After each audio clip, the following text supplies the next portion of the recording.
Никогда не было, что американцы помогли нам создать пограничные войска. Без этой помощи мы бы этого не сделали. Сейчас они серьезно намерены помочь организовать антитеррористические группы. Никакая другая страна этого сделать не может.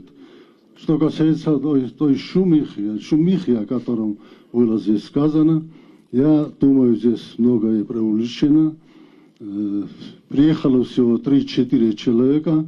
Последующие, может быть, приедут больше, потому что образовать такие образцовые эталонные подразделения антитеррористические группы – это дорогостоящее, так сказать, мероприятие, и мы с этой страной будем сотрудничать. От России мы ничего не скрываем. Кстати, и посольство России знало об этом. Я знаю точно, что российское руководство было проинформировано американцами. Это обычное явление в этой сложной борьбе. И если что-то не хватает, так сказать, наверное, мы должны сделать выводы. Спасибо. Ну, террористთან დაკავშირებით მეც არაფერს არ გეტყვით.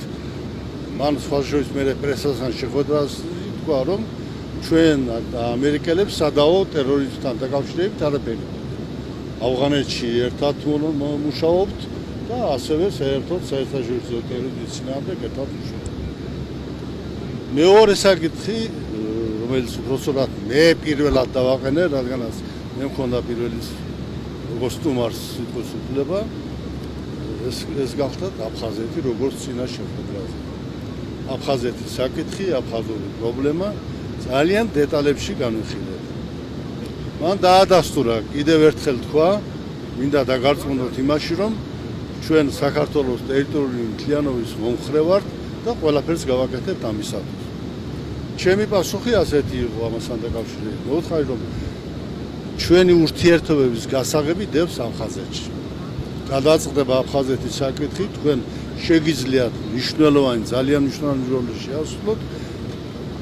რუსეთსა და საქართველოს გასაყოფი არაფერი არ აქვს. ყველა სხვა საკითხებზე როგორ უნდა იმეზოვლოთ, იმეგობროთ და მითანამშრომლოთ, ჩვენ მოვილაპარაკებთ. მე ხო ვთქვიო და მე მართლა ასე მჯერა, რომ ერთიანი საქართველო გვინდა ჩვენ და ძლიერი საქართველო. მოთხრ კი თქვით, მაგრამ ეს ამ დონეზე, პუტინის დონეზე ყველაფერი წესრიგშია.